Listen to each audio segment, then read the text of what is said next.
Quero falar hoje sobre um tema que Jesus traz para nós. Não vou ler o contexto, nem o texto do versículo, porque me interessa só pela frase exposta por Jesus, no capítulo 19 do evangelista Mateus, ou do evangelho que escreve aí, Mateus, é atribuído a ele, capítulo 19, versículo 26. Os discípulos vêm e fazem uma pergunta para Jesus, porque Jesus falou de algo que nos ouvidos deles soou muito pesado, porque Jesus disse para eles que era difícil um rico entrar no reino de Deus. E aí eles fazem uma pergunta para Jesus no versículo 25, e diz: então quem poderá se salvar? Quem é que se salva? Como eu disse, eu não vou tratar desse assunto, mas Jesus responde assim: aos homens é isso impossível, mas a Deus tudo é possível. A temática ficou: Deus pode tudo, é isso? Deus pode tudo. Então eu só quero sacar aqui essa palavra de Jesus: não há impossível para Deus. Para Deus nada é impossível, Deus pode tudo. Agora vamos lá, nós cremos nisso? Nós confiamos nisso? Isso é lógico? Tem coerência? Se pode dar a vida por isso?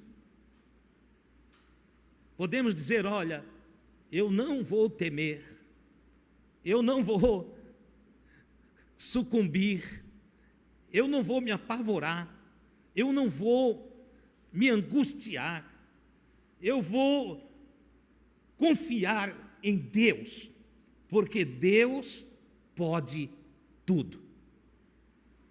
É interessante, você já parou para pensar isso? Diz: olha, irmão Adilson, eu ando meio assim, preocupado, meio angustiado. Eu pergunto para você: você põe fé em Deus?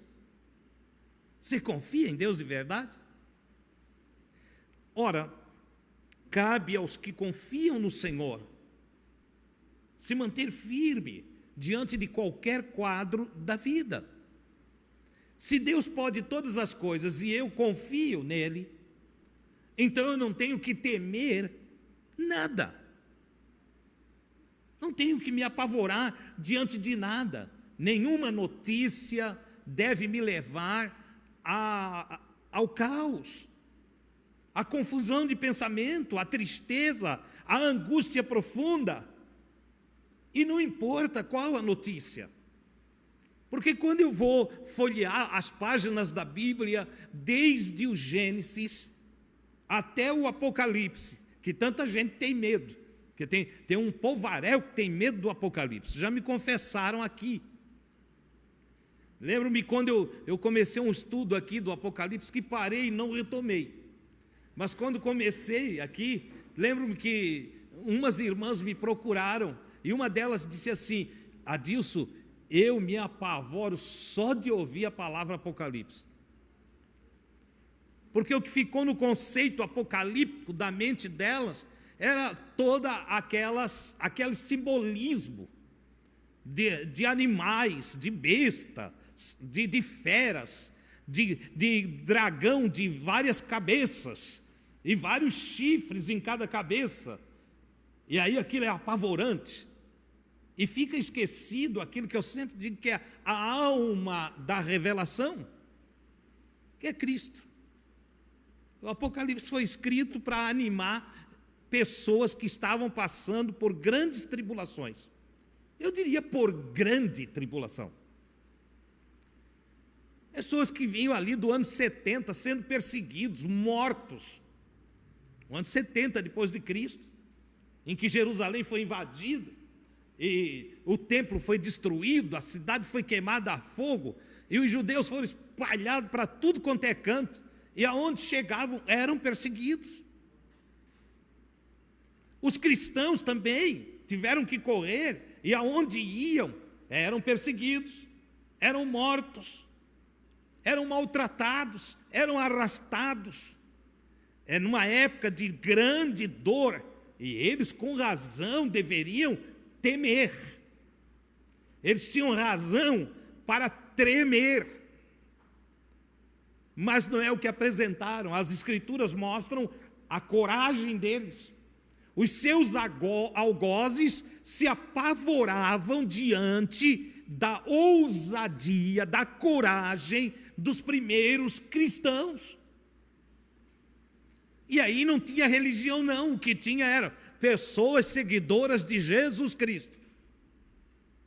Não tinha nenhuma base religiosa ali, porque o que estava nascendo não tinha uma denominação, não tinha uma placa.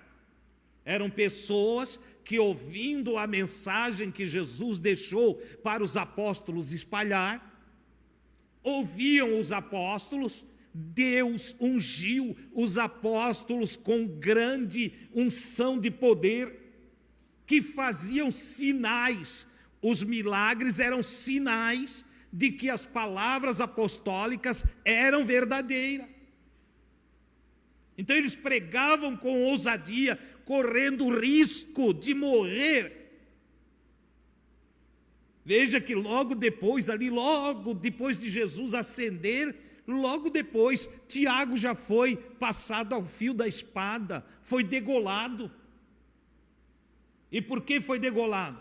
Porque anunciava o Evangelho de Jesus. Os que perseguiram Jesus, perseguiam os seguidores de Jesus, mas eles não temiam. Eles não temiam.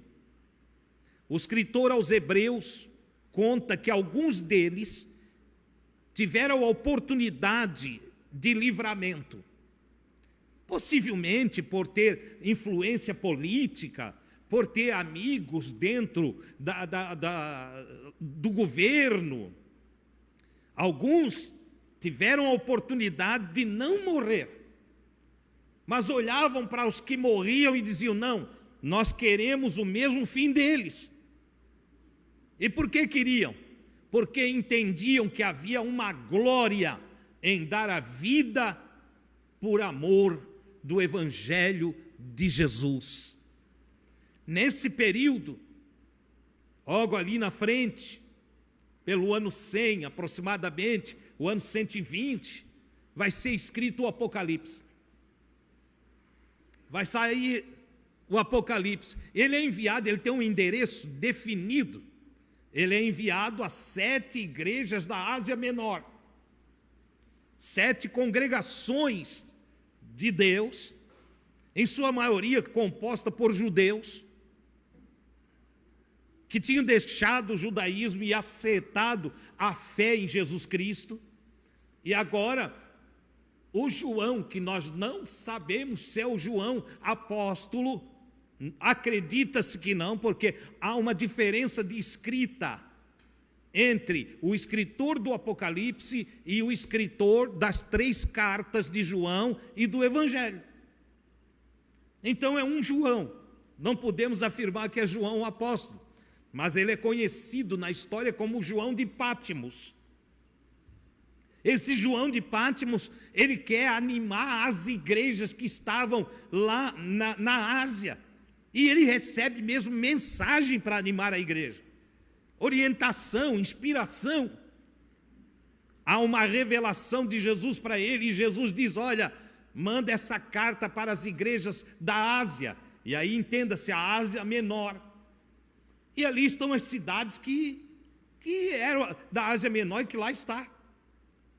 Éfeso, Esmirna, e vai por aí afora. Pérgamo, são cidades. A igreja era conhecida pela igreja que estava na cidade. A igreja, a congregação, você já entende isso. A igreja é a congregação. Então a congregação dos cristãos que estão em Pérgamo, a congregação dos cristãos que estão em Laodiceia, a congregação dos cristãos que estão lá em Éfeso, e assim sucessivamente. E o que ele escreve? Ele vai escrever uma visão que ele tem, e a visão que ele tem é que Jesus Cristo reina. Jesus Cristo está entronizado, Jesus Cristo está diante do Pai, Jesus Cristo intercede por nós, Jesus Cristo tem as chaves, e abre e ninguém fecha, e fecha e ninguém abre. Jesus Cristo é o Senhor. É isso que ele escreve, para dizer para eles: não tenham medo. Não tenho medo de morrer. Jesus Cristo é Senhor sobre a morte. Ele ressuscitou dos mortos. Não tenho medo de ser preso, porque Jesus Cristo pode abrir todas as cadeias. Não tenho medo de nada, porque Ele recebeu do Pai poder para ajudar vocês. É isso que o João está escrevendo. Isso é maravilhoso. Então eu comecei a meditar, poxa, eu creio em Deus. Através da mensagem de Jesus, eu me aproximei de Deus. Através do testemunho de Jesus, eu quis Deus na minha vida.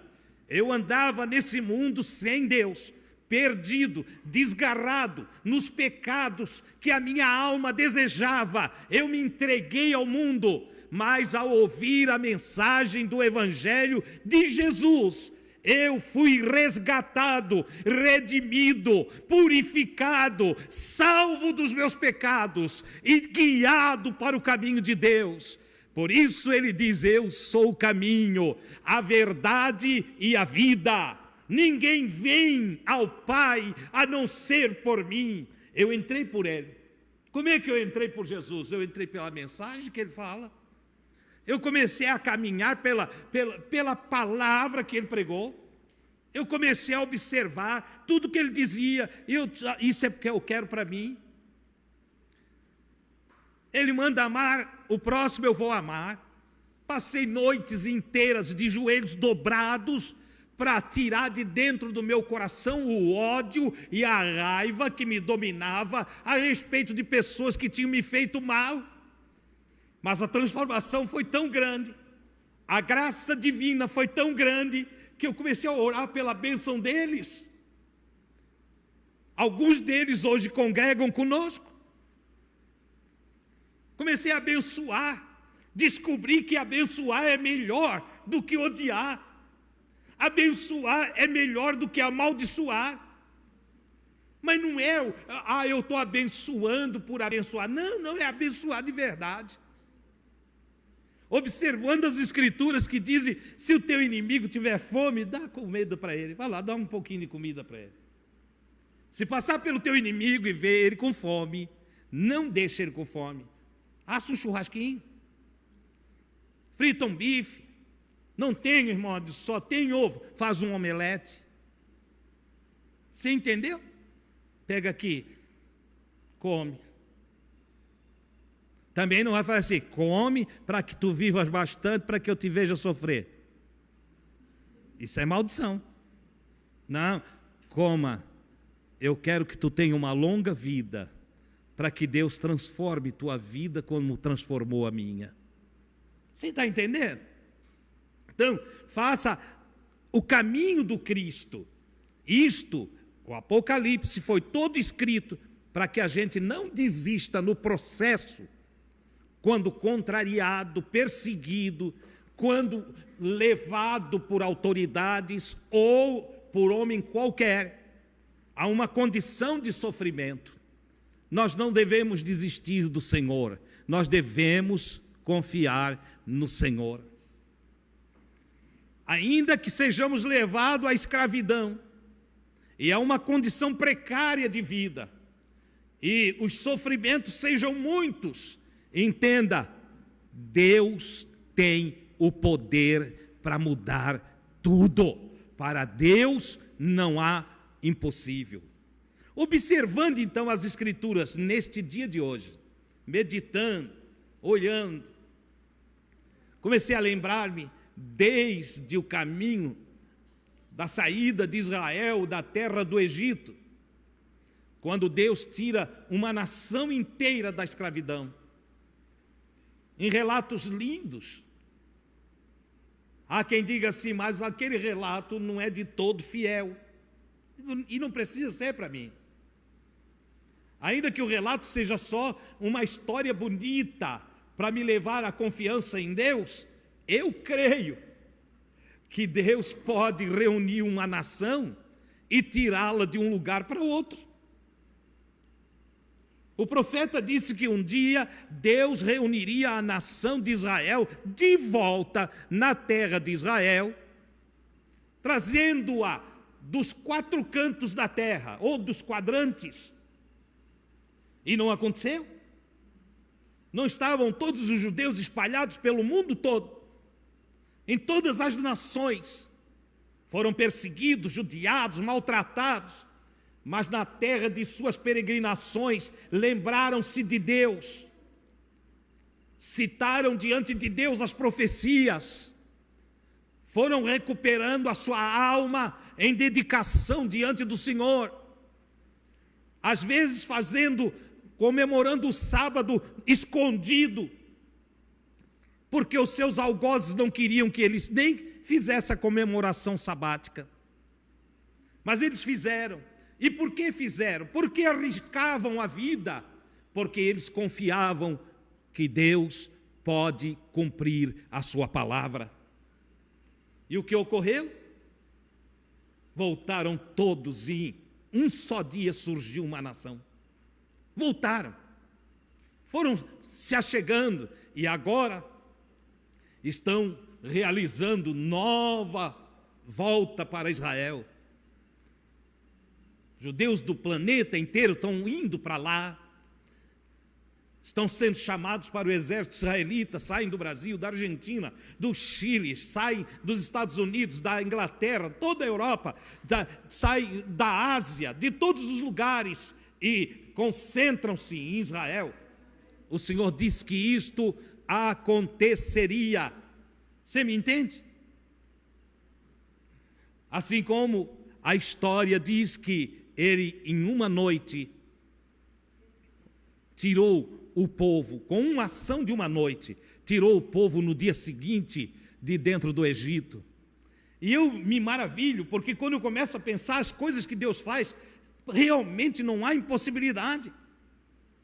Deus muda os elementos, muda a matéria orgânica, muda a química, Deus muda até a lei da gravidade para ajudar o seu povo, para abençoar aqueles que confiam nele. De sorte que cabe a nós, sabendo de todas estas coisas, não ficar medroso no mundo atual, mas se encher de alegria.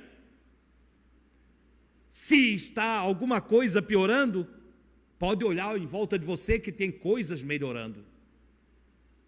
Se alguma coisa é ameaçadora, então Deus está para fazer algo mais maravilhoso do que ninguém nunca ouviu falar.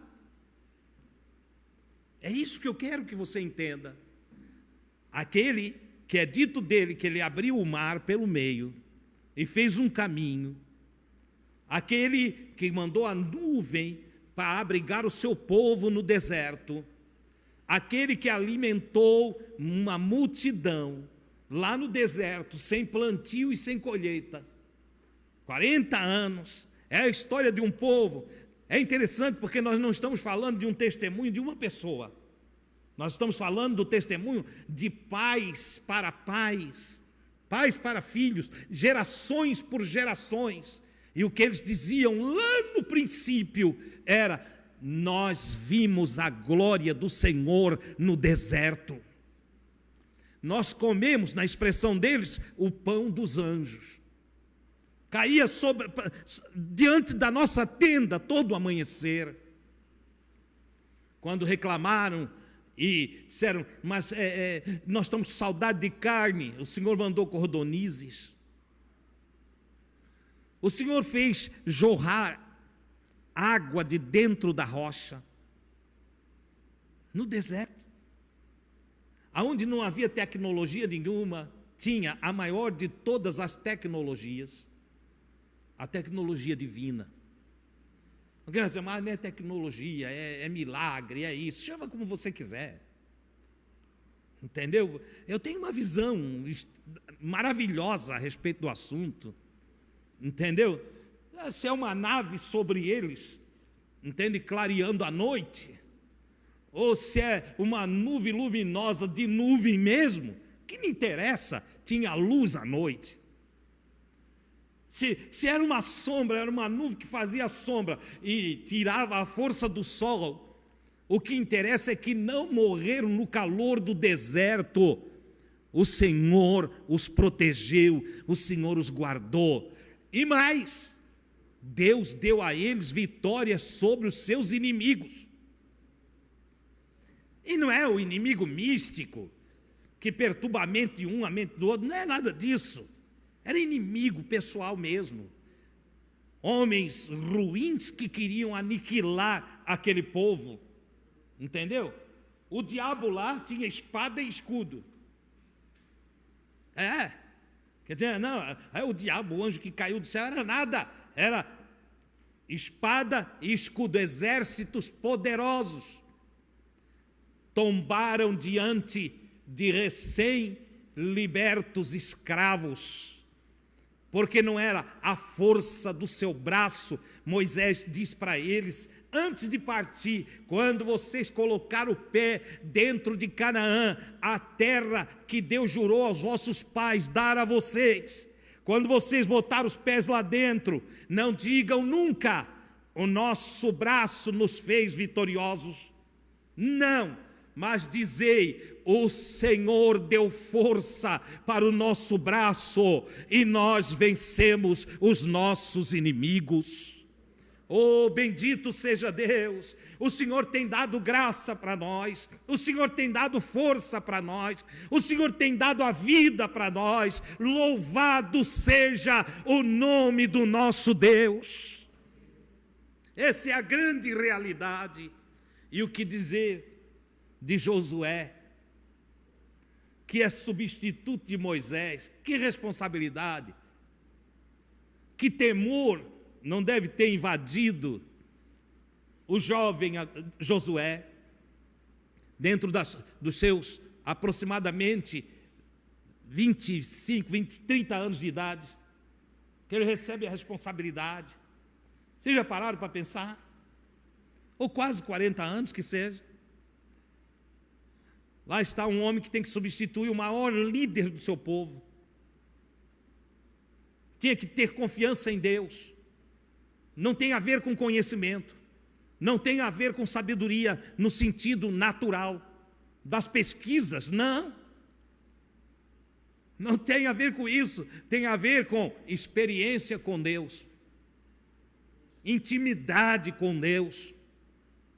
A Escritura diz que Josué, ele ficava na porta da tenda da congregação, enquanto Moisés consultava a Deus. Moisés entrava na tenda da congregação para conversar com Deus, e diz que o jovem Josué não se afastava da porta da tenda da congregação. Amava Moisés como pai, mas admirava-o mais ainda pelo fato de ele ter intimidade com Deus. Parece que eu fico olhando Josué ali na porta e diz, Deus, um dia eu quero ser como esse homem. Um dia eu quero ter as experiências que Moisés tem contigo. Um dia eu quero também ouvir a tua voz. Um dia eu desejo andar no teu caminho como esse homem anda. É uma experiência que vem do testemunho, irmãos. A ousadia que ele via em Moisés, estava invadindo o coração dele, a admiração pela intimidade com Deus. Ele não ia para a porta da congregação buscar bênção, pedir uma cabana nova. Ele não ia lá pedir para Deus dar comida diferente para ele. Também não estava lá para que Deus o enriquecesse com ouro e prata. Ele estava ali na porta da congregação, na esperança de que um dia Deus o chamasse para dentro também. Você entende o que é isso? São valores diferenciados. Não eram valores do mundo, não são valores da matéria, são valores com relação à vida espiritual. Eu quero Deus. É o que saía lá do coração de Josué. Deus o ouviu. Deus o ouviu. Um dia, Deus fala com Josué: olha, meu servo Moisés está morto. Moisés tinha morrido. Levanta-te e guia esse povo para dentro da terra de Canaã. Vai substituir Moisés. Vai fazer o que Moisés estava fazendo. Desejar se pega. Você sabe o que é isso? Dá uma tremida, não dá? Coração pulsa forte. Mas quem sou eu? Nessas horas a gente vai para a humildade. Se prostra diante do Altíssimo. E o que Deus diz para ele? É simples a coisa, não tem nada complexo comigo. Eu não vou complicar a vida de vocês, eu simplifico a vida de vocês. Só vou te dar uma receitinha básica para tu ser vitorioso. Uma receitinha básica. Primeiro, seja uma pessoa animada. Não fica por aí churumingando, de cabeça baixa. Não fica por aí reclamando da vida, o que me aconteceu, não sei como vai ser, não.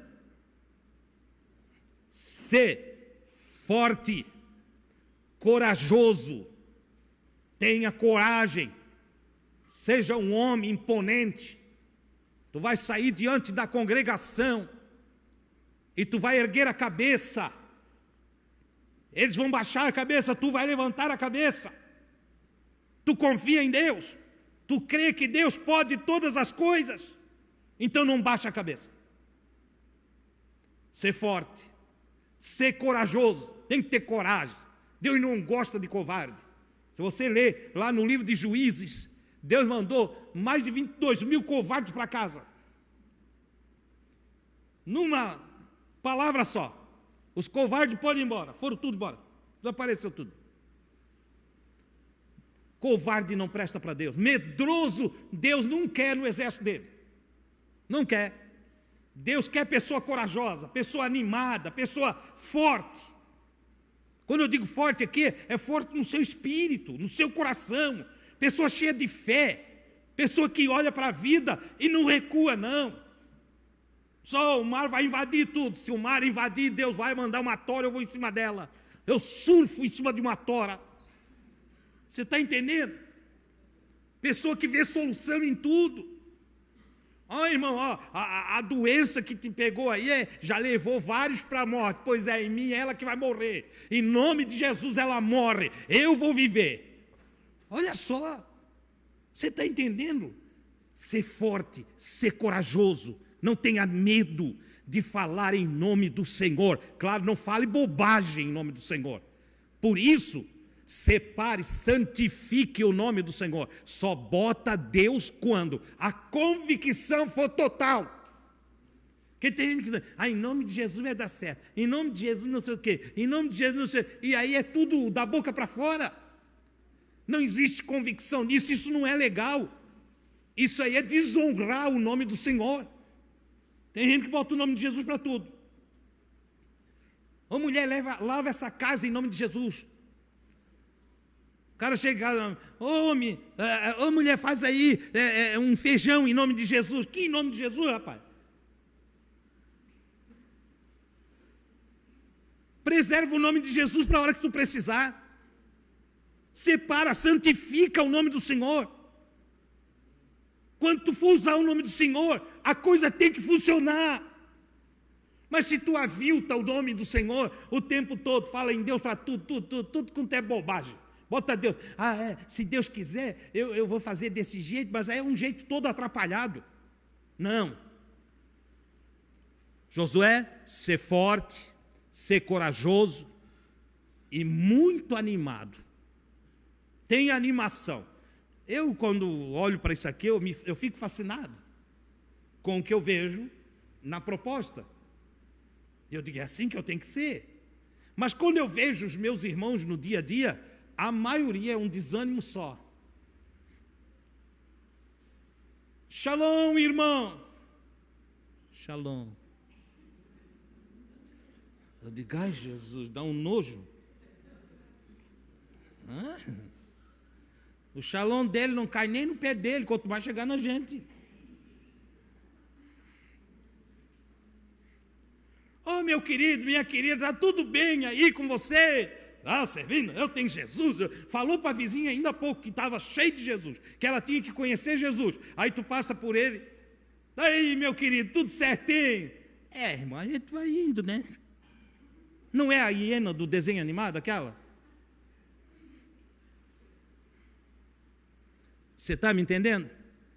É para ser animado. É para ser animado.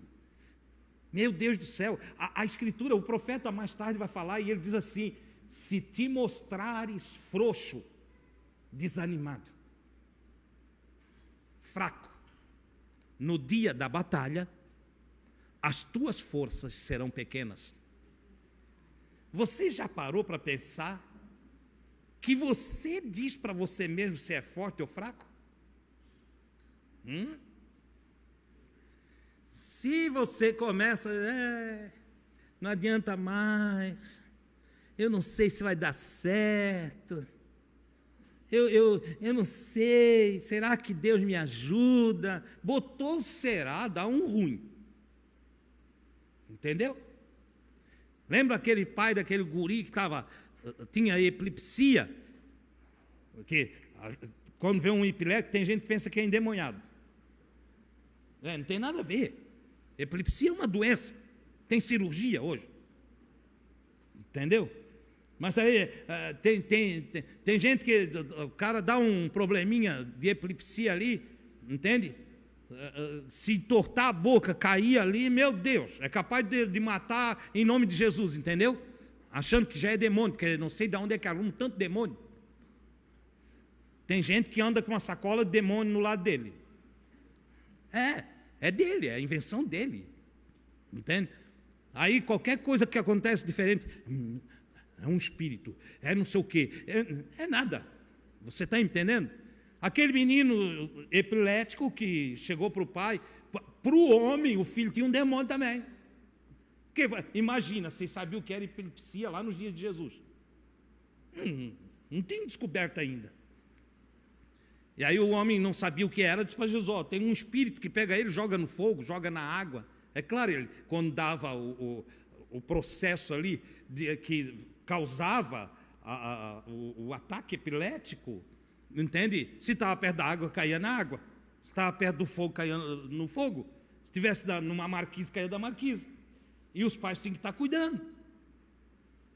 Aí é claro que Jesus não ia pegar e explicar para ele, olha, isso não é um mau daimon, isso aí é um problema genético, sei lá, me corrige, Marcos, entende? É uma veinha que encosta na outra ali e causa isso aí, entendeu? Se Jesus fosse explicar isso, aí não dá, então ele tinha que agir dentro do entendimento do Pai. E Jesus foi lá, pegou o rapaz pela mão e curou ele. Curou. Você está entendendo? Jesus curou ele. Para os que estavam em volta, o que Jesus fez? Expulsou um demônio. Expulsou um demônio. E para o pai do guri, lá importa se é epilepsia ou se era um demônio como estava na cabeça dele? Não. Então, o que eu quero que você entenda é que quando o pai chegou para falar com Jesus, os discípulos não tinham dado jeito no menino lá. Não tinham dado jeito. Porque já pensou ficar expulsando demônio de epilético? Sai em nome de Jesus, não sai. Satanás, tem gente que berra, né? Vai lá, pega o ouvido do cara, o cara nem está aí, a mente está fora. E berra no ouvido do cara, tem gente que quer ganhar do suposto demônio no grito. Entendeu? Sai, faz careta e coisa, não precisa. Jesus chegou, se vocês não têm fé mesmo, né? Jesus falou para eles, foi lá, pegou o menino pela mão, levantou, um osso, pegou pela mão e levantou, só chegou assim, ó. Mas antes o pai disse assim, ó, se tu podes. Olha o que ele falou para Jesus. Se tu podes. Eu trouxe para os teus discípulos, eles não puderam. Se tu podes. Olha a animação, né? Se. Estava animado, não? Aí Jesus devolveu para ele. Se tu crê. Entenda, nós determinamos o nosso futuro. Ô irmão, isso aí não é heresia? Não. Nós determinamos o nosso futuro. Vamos semear no dia de hoje a nossa colheita de amanhã.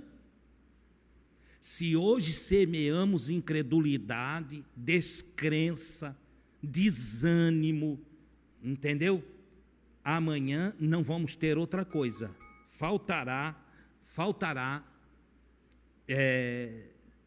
vigor para nós. Mas se hoje nós olhamos, o nosso Deus é grande, o nosso Deus é poderoso, o nosso Deus pode todas as coisas, e nós firmamos a nossa fé nessa verdade, que está cheia de testemunhos pelas Escrituras e na nossa própria vida. O nosso Deus é Senhor, o nosso Deus é magnífico. Nós glorificarmos o nosso Deus, bendizermos Ele, do amanhecer até o anoitecer, entendeu? O tempo todo, nos lembrarmos dele ali, fazer uma prece pela manhã, outra ali pelo meio-dia, outra no final da tarde, e durante o dia, enquanto nós estivermos trabalhando, entre atender um e outro, nós falarmos do nosso Deus, de nós para Ele, engrandecendo, tipo o salmista. Oh Senhor, Tu és digno de louvor, Tu és maravilhoso, Senhor. Abençoa esse cliente que saiu daqui agora. Ou abençoa, Senhor, a minha sogra que deixou o meu lar agora. As pessoas têm mais dificuldade, não sei porquê. Entendeu? Oh Senhor, abençoa o meu sogro, entende? Abençoa a minha cunhada, Senhor, abençoa a minha cunhada, esse meu irmão que saiu da nossa casa agora, que tomou um cafezinho conosco, abençoa ele. Imagina um dia todo nesse processo. Oh meu Deus, quando tu for dormir, tu vais sonhar com Deus. Louvado seja o nome do Senhor. Quando tu for dormir, tu vais sonhar com bênção, tu vais sonhar com Deus agindo, com Deus.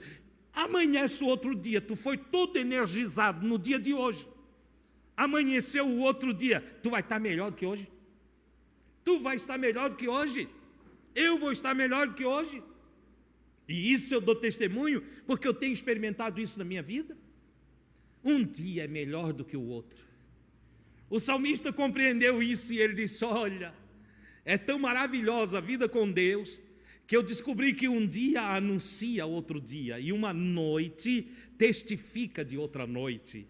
Olha só o que ele está dizendo, o processo que se realiza hoje, a partir da nossa coragem, do nosso esforço, da nossa animação e da nossa fé em Deus, o processo realizado hoje anuncia um amanhã maravilhoso. É isso que nós precisamos. Temos que parar e aprender que temos que parar de ficar pedindo bênção. Esse ensino maldito que ensinaram para nós, e aí você está entendendo, abri um parênteses aqui para explicar. Olha lá, essa bênção, me dá uma casa, me dá um carro, me dá trabalho, me dá não sei o quê, me dá não sei o quê. Irmão, trabalho a gente procura. A gente sai procurando. Entendeu? Carro a gente compra depois de estar trabalhando. Primeiro guarda um dinheirinho, depois compra o carro. Casa a gente constrói depois de estar trabalhando. Tu trabalha, se esforça e vai comprar a casinha. Para isso, você não precisa fazer uma oração. Ei, irmão Deus, mas estás pregando tudo diferente de todo mundo. Não, eu estou te ensinando certo. Eu estou te ensinando certo. Deus criou a terra, criou todas as coisas, e na figura de Adão e Eva, que você chama aí de Adão e Eva, entendeu? Na figura dos dois, o Senhor dá a ordem para todos nós. O Senhor criou todas as coisas, deixou tudo e trouxe eles para a terra. Colocou eles na terra. E aí o que o Senhor disse para eles? Não, só lembram disso, né? O Senhor disse para eles: olha, com o suor do teu rosto tu vais comer o teu pão. E aí ele disse: ó, guarda a terra, cuida da terra. É missão de um bom cristão zelar pelo bem da terra. Tem pessoa que só joga lixo, tira a lixarada toda dentro de casa, joga na frente de casa e deixa lá. Entende? Se a prefeitura quiser tirar, que tira. Aí vem barata, rato, tudo quanto é coisa, entendeu? Até cobra se cria ali, entendeu? E passa o vizinho: Jesus te ama. Jesus te ama com aquela montoeira de lixo lá na frente da tua casa. Quer dizer, Jesus ama ele sabe. E tu não ama, porque tu ajuda a maltratar a terra. Você entende? Não. Zela pela terra. Cultiva ela. Usa da terra para ganhar o teu pão. Estamos falando de um tempo agrícola, hoje é industrial. Você, mesmo dentro do plano industrial, nós temos que zelar pelo que fazemos. Entendeu? Vamos construir um murinho ali e vão deixar depois a lixarada toda ali, as tábuas de caixaria toda, o resto de tijolo, deixa tudo ali, né? Se alguém quiser limpar, que limpe. É assim? Não. É para nós cuidar da terra, guardar a terra e depois lavrar, trabalhar com os elementos dela. No lavrar a terra está uma indicação, uma lição muito profunda. Nós precisamos pegar tudo que é da terra e trabalhar com dignidade, com respeito pelo tudo que nos é dado. Entendeu? Você, irmão Deus, mas eu não sou agricultor, então eu não vou lavrar. Está certo, tu não é agricultor, mas tu usa madeira, não usa? Dependendo do que tu vai fazer. Tu não usa o tijolo, não vai ter que tirar da terra? E assim sucessivamente. Eu trabalho numa indústria automobilística, então eu vou construir carros. Mas aí também tem que ter a tua consciência dentro do todo o produto que vai passar por ali, ele está vindo da terra. Você entende o que eu estou te passando nessa noite?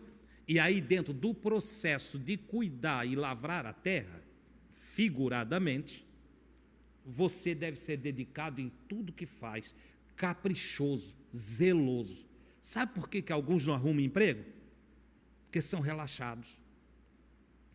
Alguns passam mais trabalho porque são relaxados. Não consegue, entende? Tem que, irmão, não sei, já fiz 7 campanhas de oração, vai fazer 200, entendeu? Ninguém me dá emprego. Claro, o cara é ruim. O cara é ruim. Entendeu? Tem um que vem trabalhar, se compromete todo com o patrão, combina tudo certinho, patrão honesto. Estou falando agora de patrão honesto, tem patrão desonesto também. Mas vamos lá, patrão honesto, combina tudo com o sujeito. Você vai ganhar X, vai ser assim, você quer pela CLT ou você quer fazer um PJ porque na CLT você leva tanto, no PJ você vai levar Y. E ele diz: não, eu quero PJ, porque eu preciso desse valor, eu quero, então vai lá, faz tudo certinho. No dia que termina o contrato, ele vai lá, leva o patrão para o Ministério do Trabalho. Você está entendendo? Nós precisamos ser pessoas honestas, pessoas fiéis. Não deve ser um papel que reja a nossa vida, não, que vai reger a nossa vida, não. Nós temos que ter palavra. Entendeu? Uma pessoa sem palavra não tem valor nenhum. Uma pessoa com palavra tem muito valor. Primeiro para Deus e depois para o próximo. Então, seja uma pessoa honesta, direita, justa. Tudo que você fizer, faça bem feito. Faça bem feito. Entendeu? Não vai faltar trabalho para ti, não vai faltar prosperidade para ti, entendeu? O Salomão escreveu e ele disse assim: vês uma pessoa perita na obra que realiza? Vês um homem perito na sua obra? É o texto. vês um homem perito na sua obra, perante reis será colocado. Olha que coisa extraordinária. Sim, texto de Paulo. Irmãos, tudo que fizerdes, quer por obras, quer por palavras, se vocês vão falar alguma coisa, ou se vocês vão realizar alguma coisa, façam para a glória do nome do Senhor. É nossa responsabilidade. Você está me entendendo? Então, para concluirmos, ser forte, ser corajoso e animado. E tenha o cuidado de fazer tudo conforme o Senhor fala para nós fazermos. Não é só ali, Pai nosso que estás no céu, santificado seja o teu nome, é tudo decorado, né? Não está nem meditando no que está falando. Não é assim? Tem gente que faz bem rapidinho. Eu até tenho a história de um irmão que achava que orar o Pai Nosso, ele tentou fazer bem aceleradinho, mas aí ele ainda tinha preguiça de fazer assim. Então, Pai Nosso que está no céu, santificado seja o teu nome, vai, entendeu? E ele ainda tinha preguiça. Chegou um dia que ele escreveu o Pai Nosso num papelzinho e ele botava encostado na cabeceira da cama. Aí ele olhava para o céu e dizia: Pai, apontava para Deus, ele é preguiçoso, né? Tem gente que é preguiçosa, não, nem recitar o Pai Nosso ele não queria, entendeu? Tem gente que é muito malandro, né? Nós precisamos, entende? Pegar as palavras de Deus e meditar sobre elas. É o fim da receita do sucesso dada a Josué. Medita no livro da lei, a lei do Senhor, de dia e de noite. Porque se tu tiveres a prudência, olha só, tiveres a prudência de fazer conforme as palavras de Deus, a lei do Senhor, então farás prosperar o teu caminho e serás bem-sucedido. Oh, irmão, você está entendendo que, de novo, Deus jogou a bola para nós? Você está vendo isso? Que não está dependendo de Deus, está dependendo de nós. Que as realizações, o sucesso da nossa vida está implícito na nossa dedicação a Deus. Mas quem define é nós. Deus não está com uma reguinha medindo cada um de nós. É nós que temos que medir. Deus não está vendo se nós deixamos sujeira ali ou lá. Não. É nós que temos que olhar. Deus, Ele quer a prosperidade de todos nós. Ele não tem um filho predileto, amados. Deus não ama mais eu e menos você, ou vice-versa. Ele não ama mais você e menos eu. Ele nos ama igualzinho. Aí vem uma pergunta, tá, mas por que algumas pessoas vão mais? Porque eles têm mais prudência em fazer conforme a palavra de Deus. Tá, irmão Adilson, e aquele que é ateu? Pois é, não tem ateu que faz exatamente o que Deus disse para ele fazer. Ele é ateu, mas no exercício das atividades dele, ele executa as obras de Deus. Olha que coisa interessante. Aí ele é bem sucedido. E o crente que fica falando em Deus o tempo todo e não executa as palavras de Deus, acaba lá embaixo. Aí não entende. Eu não entendo, porque é igual para todos. O sol que nasce para mim é o sol que nasce para ti. O sol que nasce para nós é o sol que nasce para todos os seres humanos no planeta Terra.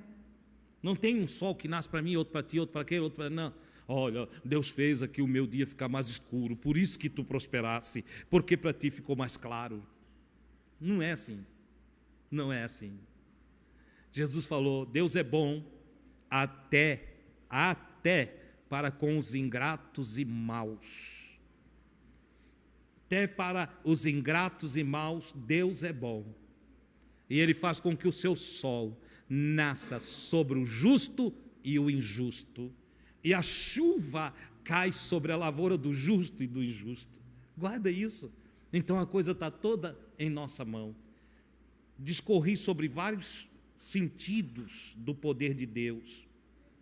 Eu poderia aqui falar dos livramentos de Deus para homens e mulheres que confiaram nele em vários momentos da vida, mas eu creio que já te fiz entender o que estava no meu coração te passar. Porque eu poderia aqui falar de Daniel, poderia falar dos amigos do Daniel, poderia falar das batalhas de Israel, as conquistas de Davi. Eu poderia passar a noite elogiando os feitos do Senhor e o seu poder.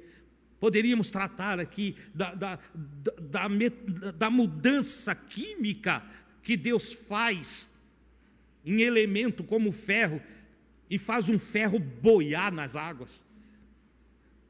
Algo para nós impossível, mas para aquele que todas as coisas são possíveis a ele faz um ferro boiar, entendeu? Ele faz a correnteza do rio retornar. Olha só, ele faz a correnteza, o rio corre sempre para o mesmo lugar, mas para dar livramento ao seu povo, quando clamaram diante dele, ele nos dias de Josué, fez as águas se amontoar num montão aqui, um campo de força, sei lá, chama como quiser, eletromagnético, quântico, como você quiser chamar, põe ali, e as águas não passavam, secaram as águas de baixo, todo o exército de Israel passou sem água, porque Deus fez parar as águas do Jordão. Em contrapartida, fez jorrar água onde não tinha água. Eu, como disse, posso passar a noite contando experiências maravilhosas, mas eu quero terminar dizendo para vocês: não deixe de confiar em Deus. Olha o que Jeremias diz, no capítulo 17, versículo 7.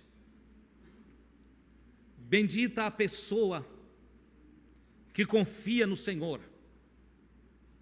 Abençoado, bendito, abençoado, a pessoa que confia no Senhor e cuja esperança é o Senhor. Eu confio em Deus e a minha esperança é o Senhor, porque essa pessoa será como a árvore plantada junto às águas, que estende as suas raízes para o ribeiro e não receia quando vem o calor. Mas a sua folha fica verde, e no ano de sequidão, no ano difícil, no ano complicado, no ano problemático, no ano ruim, não se afadiga nem deixa de dar fruto. Amados, confiem no Senhor, tenham esperança em Deus. Louvado seja o seu nome para todo sempre. Bendito seja o Senhor. Não estremeça, não se apavore diante de nada. O YouTube tem assustado uma porção de gente, porque não falta profeta do medo. Entendeu? Vem para cá, vamos olhar a palavra do Senhor. Não se deixe levar, não se impressione. Entende? Não precisa ouvir o irmão Adilson, não. Vai lá na sua Bíblia e leia ela. Leia. Irmão Adilson, mas ele mostrou na Bíblia. Ele pode até ter mostrado na Bíblia, mas de forma isolada, sem entender texto e contexto. Entendeu? Eu não sei porquê. Às vezes eu estou aqui com vocês, eu estou há 20 anos. E alguns não confiam no que eu falo. Aí vem um lá, não sei da onde, lá onde o Judas perdeu a bota, entendeu? E diz qualquer bobagem. E as pessoas acreditam. Eu fico olhando e disse, será que eles estão dementes? Será que estão com algum problema? Será que tem que orar para Jesus curar algumas cabeças? Às vezes o irmão que está ali no lado, o irmão Jair, Monivaldo, Beto, todos nós aqui, vai dar um conselho para o outro, não aceita. Aí vem um lá, não sei, irmão Adilson, apareceu um profeta aí.